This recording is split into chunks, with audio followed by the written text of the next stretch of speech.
Today I will show you how you can install a Minecraft Windows 10 Edition beta on your Android phone. First you will need to go to the Google Play Store.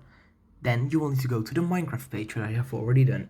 Here you will see the Join Beta option. You will need to click Join. It will warn you because the beta is unstable, and if you do not back up your worlds, you cannot enter them again on the old version if you enter them in the beta.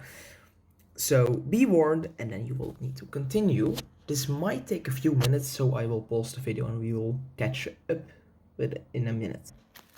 Hello, in case the beta doesn't change, you should close this, and then you should go here again, reopen the Google Play Store, go to Minecraft again, and it is here. You're now in the beta and you will need to click Update, which will then update the game for you.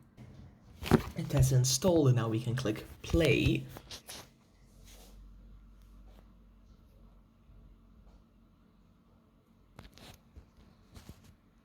It will be loading in, and here you are. You're now in the Minecraft beta.